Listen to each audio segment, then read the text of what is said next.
BLAF 56, Africains, Africaines, bonjour, la diaspora africaine est importante. On doit faire preuve de solidarité, on doit réaliser que, en tant qu'individu, nous faisons partie d'un ensemble extrêmement important qui est la diaspora africaine. Quel que soit votre pays, quelle que soit votre île, nous sommes une partie intégrante de la diaspora africaine et c'est extrêmement important. Il faut que nous comprenions aussi que dans cette diaspora, nous avons des individus, des afrodescendants, qui malheureusement n'aiment pas leur africanité. C'est le sujet de ces audios. Tous les audios que je fais, je mentionne ce fait et j'attire votre attention sur les dommages que ces personnes nous causent. J'ai pu remarquer que lorsque vous êtes dans les rues, vous voyez beaucoup d'afrodescendants qui ont tendance à se mépriser entre eux. Ça veut dire quelque chose. J'ai fait pas mal de recherches depuis plus d'une dizaine d'années et je me suis rendu compte que les dégâts que ça cause au sein de nos communautés sont extrêmement graves. Lorsque vous êtes dans nos pays, que ce soit Afrique, Caraïbes, etc., vous avez beaucoup d'afrodescendants qui, dans l'exercice de leur métier, ne sont pas professionnels vis-à-vis des afrodescendants, de leurs compatriotes, mais ils traitent avec toute la déférence possible les autres cultures. Nous sommes face à une catégorie de gens qui nous ressemblent et qui sont négrophobes, dédaigneux vis-à-vis de nos pays, de nos cultures et ce à quoi nous ressemblons. Voilà la réalité. Que vous soyez Afrique, Caraïbes, Guyane, Réunion, etc., c'est pareil. Vous avez ce type de personnes parmi vous. Et nous devons faire quelque chose. Nous devons arrêter de prendre ce problème à la légère. Je le dis dans tous ces audios, François Fanon, Peau Noire et Masque Blanc, a très largement décrit ce phénomène. Et il faut bien comprendre que ça nous cause, mais ça nous fait reculer, ça nous ralentit, ça nous détruit de l'intérieur, tout simplement parce que le nombre de personnes qui sont comme ça, qui est comme ça, est immense. C'est une catégorie très importante de nos semblables qui ont cette mentalité de mépris de leur africanité, de mépris de leur négritude. Le souci, c'est que ces personnes nous donnent une image qui ne correspond pas à ce qu'ils sont, à ce qu'elles sont. Alors je m'excuse, des fois je reprends le vocabulaire parce que ou la grammaire, parce qu'encore une fois, je ne prépare pas ces audios, je fais ça sur le pouce. Donc j'espère que vous m'excuserez. Mais en tout cas, nous sommes face à une vague de personnes qui, depuis des générations, ont plusieurs visages. Depuis des générations, ils nous sabotent à l'intérieur même de nos familles. Combien d'histoires j'ai pu entendre d'afrodescendants qui se battent pour un terrain, une maison, de l'argent à l'intérieur de la même famille, des gens qui se détestent, qui se haïssent, alors que ces mêmes personnes qui sont méprisants, qui haïssent les autres membres de leur famille, sont tout à fait en coopération avec les gens des autres cultures. Il n'y a qu'à voir en Afrique ou dans les Caraïbes, où lorsqu'un Européen arrive, il est traité comme le roi. Est-ce que vous comprenez ça ? Donc il faut que nous alertions, mais le plus grand nombre d'afrodescendants. Alors comment faire ? J'avais dit dans un audio que j'expliquerais comment faire. Une des choses que l'on peut mettre en place, c'est déjà d'en parler. Nous devons en parler, nous devons faire en sorte que ça devienne un sujet de discussion chez un grand nombre des nôtres. Commencez par faire passer l'information à vos proches, mais à ceux qui sont sensibles à cette question-là. Pas n'importe quel proche, vos amis, vos familles, etc. Ceux qui sont sensibles à cette question-là, ceux qui sont disponibles pour en parler. Est-ce que vous comprenez ? N'allez pas voir quelqu'un qui vous dit que tout ça, c'est pas vrai. Ne faites pas ça, vous allez perdre votre temps. Contactez des gens qui sont déjà d'accord avec vous et poussez-les, eux, à faire de même. C'est-à-dire à contacter d'autres personnes qui sont d'accord avec elles. Est-ce que vous voyez ce que je veux dire ? Il faut qu'on rassemble déjà un grand nombre de gens qui ont déjà remarqué ces questions-là, qui ont déjà observé ces choses-là et qui sont d'accord avec le constat que l'on peut faire dans le fait que il y a beaucoup d'afrodescendants qui détestent leur africanité et qui combattent complètement leurs semblables au quotidien. Il faut que nous rassemblions un grand nombre de gens qui pensent comme nous, déjà dans un premier temps. Ne cherchez pas à convaincre les autres. C'est important. Vous pouvez monter un blog, faire des vidéos, faire des audios comme moi je fais. Ça peut commencer par l'Internet, une adresse email, où on échange des idées, où on échange des observations.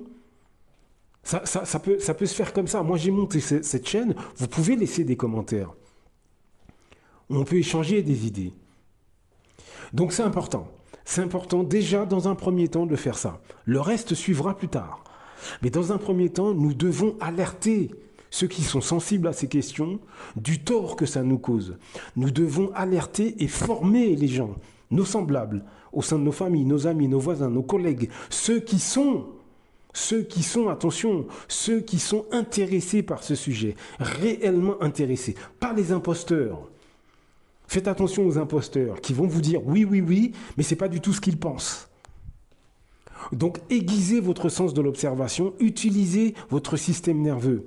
Lorsque vous êtes devant quelqu'un qui se donne un visage qui ne correspond pas à la réalité, votre système nerveux va vous avertir. Comment il fait, votre système nerveux? Il va enregistrer les micro-expressions de la personne. Les micro-expressions, c'est-à-dire que votre visage a de toutes petites réactions par rapport aux événements extérieurs. Et sans que vous en ayez conscience, vous avez des expressions de visage, mais qui durent une demi-seconde, qui passent souvent inaperçues. Mais le système nerveux les voit. Est-ce que vous voyez? Par les 5 sens, il les voit. Donc, utilisez votre système nerveux. Quand vous êtes devant quelqu'un, utilisez votre ressenti, si vous voulez. Écoutez votre ressenti, faites-vous confiance. Ces imposteurs sont parmi nous. C'est la technique qu'ils utilisent depuis plusieurs générations. On retrouve ces personnes sur toute l'échelle sociale. Vraiment toute l'échelle sociale, dans tous les milieux. Ils sont, par exemple, le profil le plus voyant, ce sont les présidents africains. Nos présidents. Ce sont les élus dans la Caraïbe. Ce sont les artistes. Toutes ces personnes, par exemple, beaucoup de journalistes en France, mais aussi dans d'autres pays. Ce sont tous ces gens qui prétendent être black, qui prétendent, soi-disant, lever le poing, mais en réalité, ils collaborent avec le système. Alors, je ne dis pas que tous les artistes, tous les hommes politiques, tous les élus dans la Caraïbe sont des vendus. Non, mais beaucoup le sont. Beaucoup le sont. Beaucoup. Le pourcentage de personnes intègres est très faible. Mais on ne peut pas généraliser, on ne peut pas dire tout le monde non plus. Mais le pourcentage de personnes intègres est très très faible. Alors vous allez me dire, oui, mais on peut pas non plus se méfier de tout le monde. Non, on ne peut pas se méfier de tout le monde, mais on peut faire attention. On peut faire attention. Donc apprenez déjà à ne pas vous laisser intoxiquer par les imposteurs. Lorsque vous allez aborder ce sujet, l'imposteur, lui, va avoir plusieurs réactions. Ou il va faire semblant d'être d'accord avec vous. Il va vous dire oui, oui, il va même surenchérir avec vous. Et les jours suivants, vous allez constater qu'il va vous éviter. Donc évitez, par exemple, au travail, faites attention. Faites vraiment attention. Mais au sein de votre famille, parmi vos amis, parmi vos voisins, observez les réactions des afrodescendants que vous avez devant vous lorsque vous abordez ce sujet. Écoutez-vous, écoutez vos impressions. Et vous allez voir que si c'est un imposteur, au bout d'un moment, il va vous éviter au fil des semaines, au fil des mois. Si c'est un membre de la famille, au bout d'un moment, il va vous calomnier à l'intérieur de la famille. Il va vous stigmatiser, il va inventer des prétextes pour qu'on vous mette de côté. Voilà ce que font ces personnes.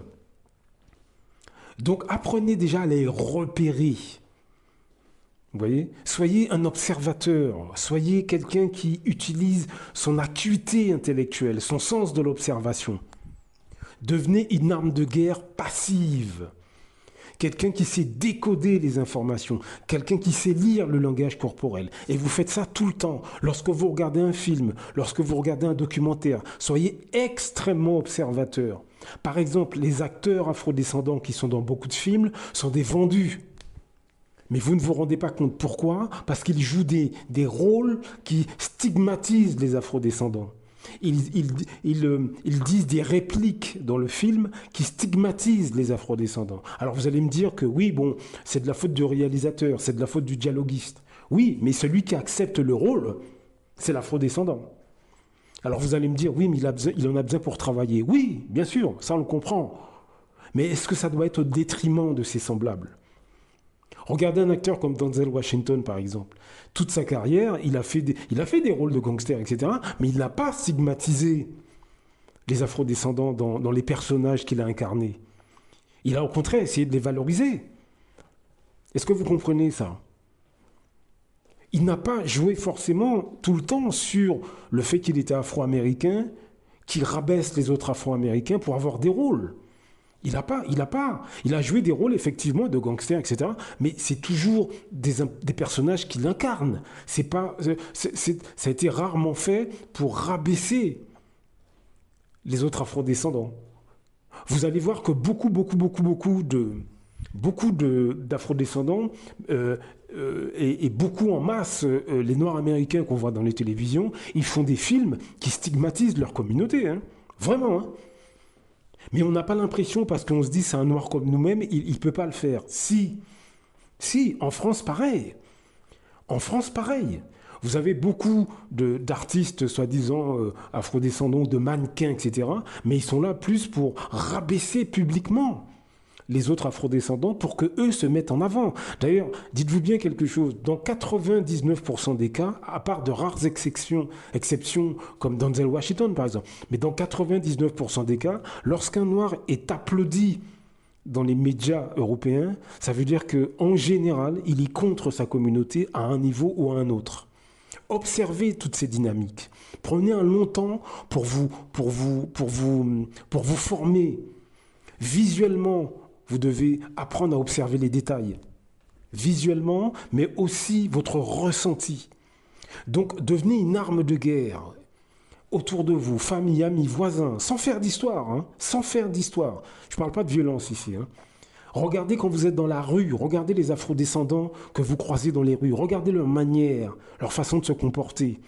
Regardez comment ils interagissent avec les membres des autres communautés. Faites part de vos observations à ceux qui sont intéressés par ce sujet, déjà dans un premier temps. C'est comme ça qu'on va pouvoir faire quelque chose en très peu de temps. Si vous faites ce travail sérieusement, ça ne demande pas d'argent, ça ne demande pas de diplôme.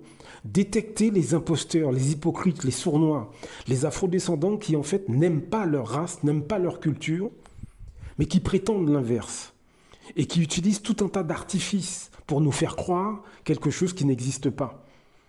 Voilà le travail dans un premier temps que nous devons faire. Le reste suivra. Donc soyez très actifs sur cette question, extrêmement actifs parce que le futur de nos enfants en dépend. Ces gens causent d'énormes dégâts à nos communautés, d'énormes dégâts à nos cultures. Encore une fois, c'est tout à fait le profil des présidents africains, des élus caraïbéens, des artistes, des acteurs.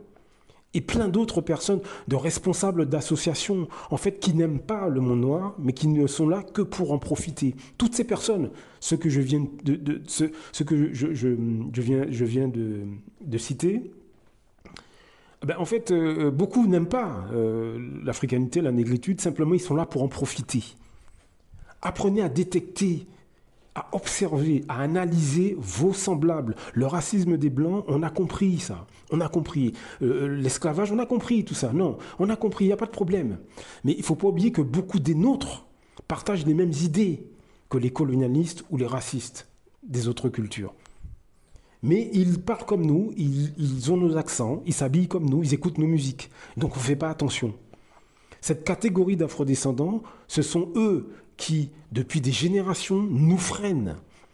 Ce n'est pas le problème majeur, mais ils font partie des gros problèmes que nous avons. N'hésitez pas à les observer. N'hésitez pas. Blaf! À très bientôt.